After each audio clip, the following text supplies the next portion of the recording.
함께 보실 하나님의 말씀은 구약성경 창세기 10장입니다. 내일 말씀이기 본문 창세기 10장 중에서 다 읽진 않고 1절부터 5절까지 말씀을 읽고 설교를 통해서 전체 내용을 살펴보도록 하겠습니다. 창세기 10장 1절부터 5절까지 말씀, 구약성경 12면 전후를 보시면 되겠습니다. 1절부터 함께 봉독합니다. 노아의 아들 셈과 함과 야베소의 족보는 이러하니라. 홍수 후에 그들이 아들들을 낳았으니 야베소의 아들들은 고멜과 마곡과 마대와 야완과 두발과 메섹과 디라스요. 고멜의 아들은 아스그나스와 이밧과 도갈마요. 야완의 아들은 엘리사와 달시스와 기띔과 도단임이라.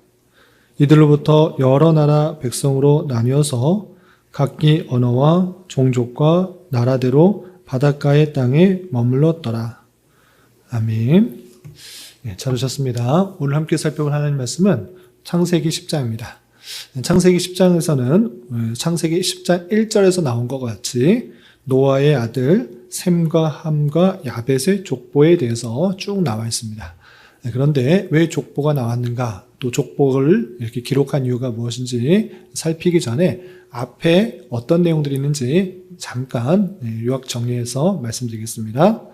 1장부터 3장까지 보시면 하나님께서 6일 동안 천지를 창조하시고 또 마지막 6일째에 사람을 창조하셨는데 그 하나님의 금령을 어겨서 타락하게 되는 그 모습을 보게 됩니다. 하나님의 그 명령대로 지키지 않아 그 범죄가 들어갔을 때 하나님께서 그냥 당장에 죽이시고 끝내셔도 아무 상관없으심에도 불구하고 그 타락한 인간에게 구원자를 약속해 주시는 말씀을 살펴볼 수 있었습니다. 그리고 이어지는 4장부터 5장까지는 아담의 아들 가인과 아벨이 농사를 짓고 또 양을 키우는 가운데 가인이 동생을 죽이는 그 장면을 보게 됩니다. 이렇게 죄가 확산되고 그의 아들들이 여전히 부패와 타락한 그 모습 속에서 사람이 어려서부터 마음에 드는 생각이 항상 악한 것을 보고 또 그들이 행하는 것이 점점 악해지는 것을 보고 하나님께서는 어떻게 하셨는가? 하나님께서 사람 지으신 것을 탄식하시면서 물로써 땅에 있는 모든 생물들을 없애려고 그렇게 마음먹으신 것입니다. 그럼에도 불구하고 그때 당시에 노아와 그의 가족들은 은혜를 입어서 방주 안에서 있음으로 말미암아 살게 되는 그 말씀을 살펴볼 수 있습니다. 그래서 9장까지는 노아의 방주 안에서 있는 그 생물들만 살아남고 홍수 심판을 통해서 지면에 있는 모든 생물들이 다 죽게 된 그 말씀을 살펴보게 된 것입니다. 이제 노아와 그 아내 그리고 세 아들 그리고 세 아들들의 며느리 이렇게 총 8명밖에 남지 않았는데 그 8명이 얼마나 번성하여서 자손들이 퍼져나갔는가 그 내용이 포함되어 있는 것입니다. 그래서 10장 가득하게는 아벳의 자손의 족보, 함의 자손의 족보, 셈의 자손의 족보 이렇게 노아의 아들들의 족보가 아주 자세하게 표현되어 있는 것입니다.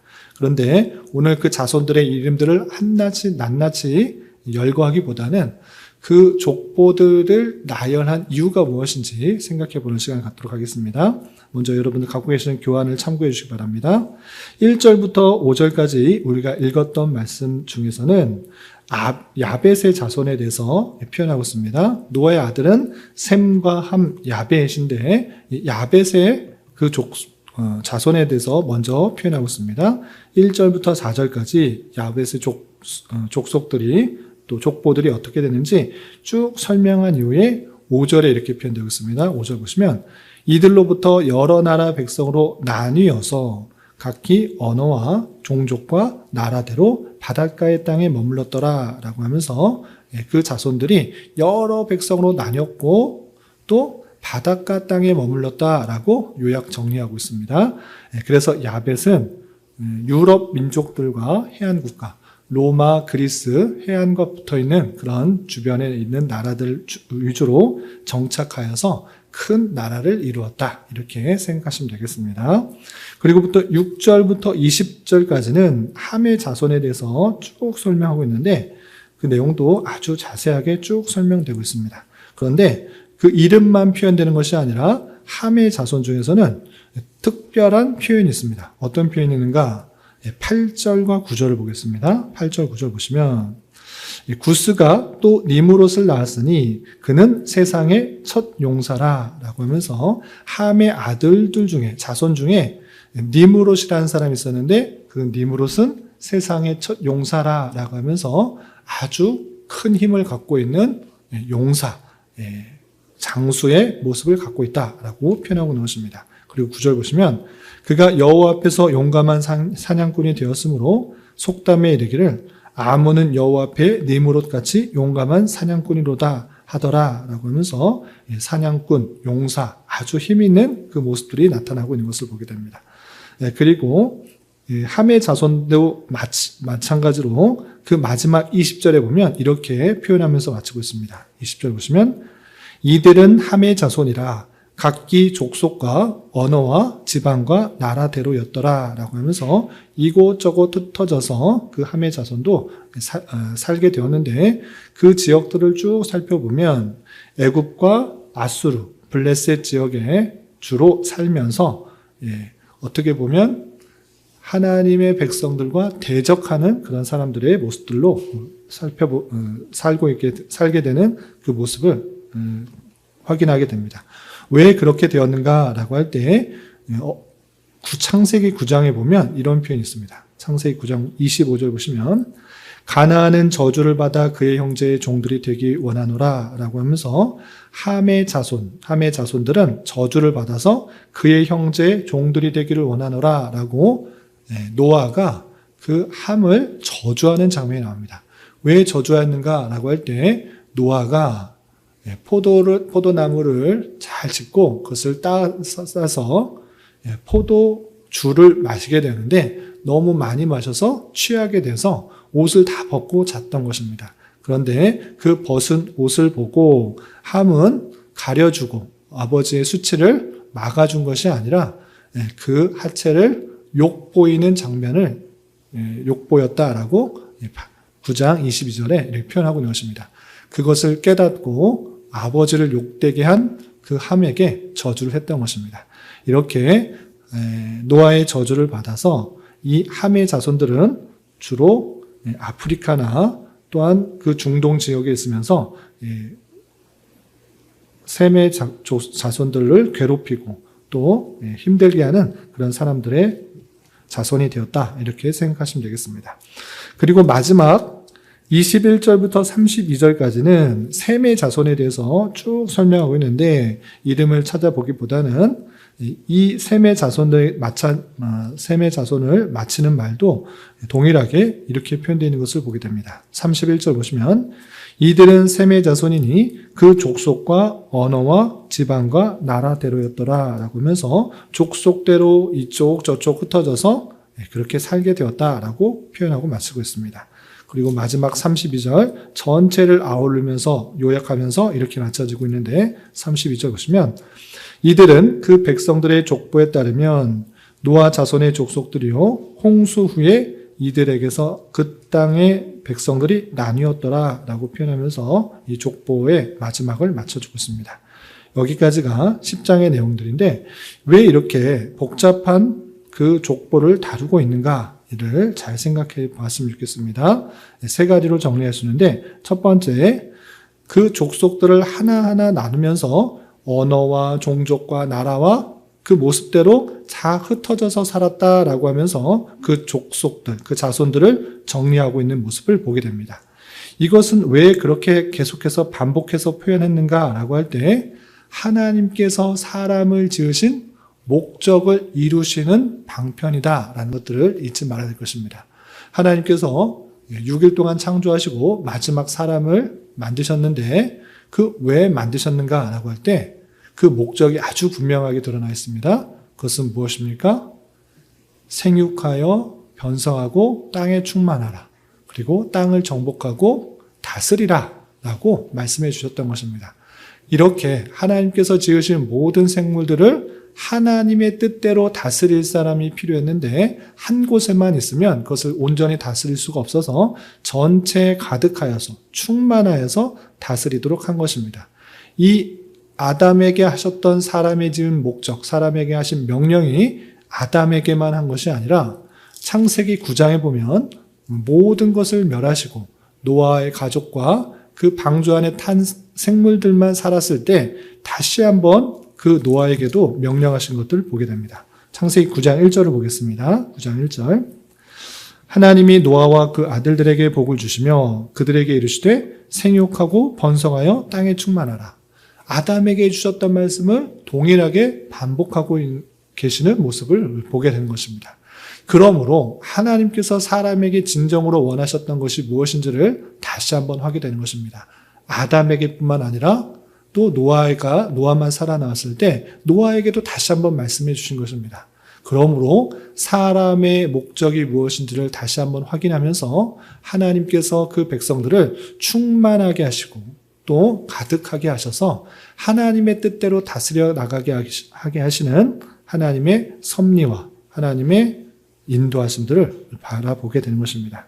그러므로 우리는 이 말씀을 통해서 단순히 사람의 숫자만 많이 늘리는 것이 목적이 아니라 생육하고 번성하여 땅에 충만하라고 했으면 그러면 만나는 여자마다 만나는 남자마다 성적인 교랍을 해서 사람만 많이 낳으면 되는가? 그렇게 하지 않으신 것입니다. 말라기서를 보면 하나님께서 한 남자와 한 여자, 아담과 하와를 한 결혼 제도의 혼인 제도에서 자녀를 낳게 하신 이유가 무엇인가 라고 할 때 경건한 자손을 얻게 하고자 합니다 라고 표현하고 있는 것입니다. 단순히 자녀만 많이 낳아서 이 땅에 사람으로 가득하면 되는 것이 아니라 경건한 사람, 즉 하나님의 뜻에 합당한 모습 가운데 이 세상을 온전히 다스릴 사람들을 만드시기 원했다라는 것입니다.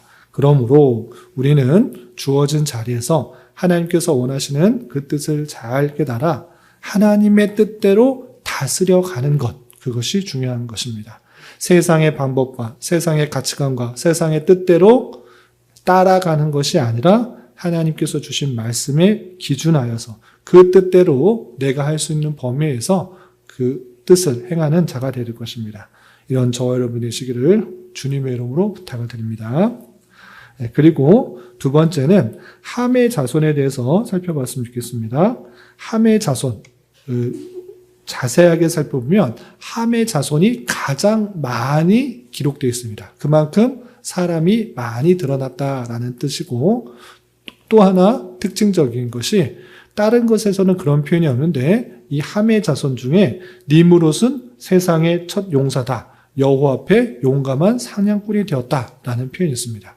그런데 여호와 앞에 사냥꾼이 되었다, 용사다라는 그런 표현은 실제로 여호와 앞에서 훌륭한 사람이 되었다라기보다는 여호와 앞에서도 자신의 힘과 용맹만을 믿으며 살아가는 사람이 되었다라는 그런 뜻인 것입니다.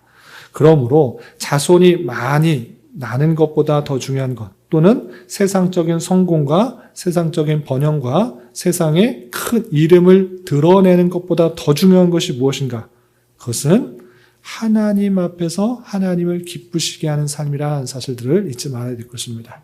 그래서 세상적인 번영과 또 성공, 또 이름을 드러내는 것에 마음 빼앗기지 말고 하나님께서 진정으로 기뻐하신 뜻이 무엇인가를 잘 살펴야 될 것입니다. 그렇게 우선순위를 잘 정하여서 하나님께서 원하시는 일들을 더욱더 잘 행하기에 힘쓰는 우리가 되어야 될 것입니다. 이런 저와 여러분 되시기를 주님의 이름으로 부탁드립니다. 그리고 마지막에 셈의 자손들의 내용들을 보면 별다른 특징이 없습니다. 누가 누구를 낳고 누가 누구를 낳고 누가 누구를 낳았다. 이런 식의 족보만 쭉 표현되고 있는 것을 보게 되는데, 어떻게 보면 함의 자손과는 비교될 만한 그런 별다른 내용이 없습니다. 그러나 이 셈의 자손을 통하여서 누가 나타나는가? 그 경건한 자손들, 아브라함의 아브라함을 낳게 되는 그 계보가 이어지게 되고, 또 아브라함을 통하여서 그리스도까지 이어지는 그 계보가 이어지는 것을 보게 됩니다. 이런 것처럼 별다른 특징은 없지만 셈의 자손을 통해 신앙의 계대가 이어지고, 또 하나님께서 말씀하신 여자의 후손, 메시아의 계보가 이어지도록 하는 것을 보게 됩니다. 이런 것처럼 가장 우선순위에 둘 것은 세상적인 번영과 성공과 이름을 내는 것, 많이 누리는 것, 그런 것이 아니라 신앙의 계대가 더욱더 잘 이어져 가는 것이다 라고 할 수 있겠습니다. 야벳의 자손과 함의 자손들은 그 신앙들을 점차 잃어버리고, 노아의 그 의인, 큰 은혜를 받아 하나님이 어떤 분이신지를 잘 깨달았던 그런 자손이지만, 점차 그 자손들은 하나님에 대한 신앙이 없어지게 되었고, 이 셈의 자손을 통해서만 신앙의 기대가 이어지게 되는 것을 보게 됩니다. 이런 것처럼 우리가 더욱더 신경 써야 될 것은, 한번 물려받은 그 신앙이 내 대에서 그치는 것이 아니라 더욱더 자자손손 이어질 수 있도록 힘을 써야 되는 것입니다.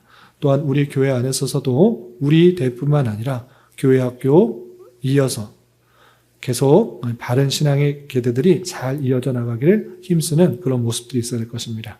이런 일들을 잘 감당할 수 있는 저와 여러분이 되시기를 주님의 이름으로 부탁을 드립니다. 기도하겠습니다. 하나님 아버지 감사합니다. 오늘 말씀을 통해 노예 아들들의 족보에 대하여 살펴보았습니다.